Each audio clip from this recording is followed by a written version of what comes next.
Hi friends, super டேஸ்டியான ஒரு தக்காளி ஊறுகாய்.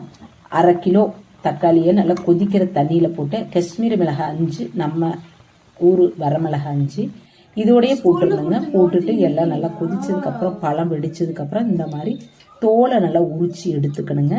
நம்ம இதை நல்லா ஓப்பன் பண்ணிட்டு இதை மிக்சியில் போட்டு நல்லா கொரகரப்பாக கல்லுப்பு போட்டு அரைச்சிக்கோங்க. இதிலே வேணும்னா நீங்கள் மஞ்சத்தூளும் கொஞ்சமாக போட்டுக்கோங்க.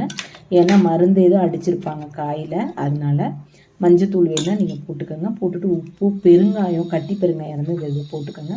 போட்டுட்டு நல்லா அரைச்சிருங்க மிக்சியில் போட்டுட்டு. அதுக்கப்புறம் பார்த்திங்கன்னா நல்லெண்ணெய் நமக்கு தேவைக்கப்ப 1/2 கிலோவுக்கு கிட்டத்தட்ட 75 கிராம் நல்லெண்ணெய் ஊற்றுருங்க. ஊற்றிட்டு இதில் பார்த்திங்கன்னா கடுகு, உளுந்தம்பருப்பு, கருவேப்பிலையெல்லாம் போட்டுட்டு நம்ம அரைச்ச அந்த வெள்ளதையும் ஊற்றிட்டு இப்போ வேணும்னாலும் இந்த ஸ்டேஜ்லேயும் நீங்கள் இதை போட்டுக்கலாம். உப்பு போட்டுக்கோங்க. இதில் புளி போடணும், வெல்லம் போடணும், எதுவுமே தேவையில்லைங்க. வரமிளகாய் போட்டால் போதும்.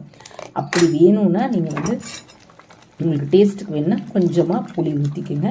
இதையே நமக்கு 4-5 டேஸ் இருக்குங்க. சூப்பராக இந்த மெத்தடில் நீங்கள் செஞ்சு சாப்பிட்டு பாருங்கள். சப்பாத்தி, இட்லி, தோசை எல்லா வகைக்கும் இந்த ஊறுகாய் செம்ம டேஸ்ட்டாக இருக்குங்க. இதே மெத்தடில் ஃபாலோ பண்ணிக்கோங்க. தேங்க்யூ.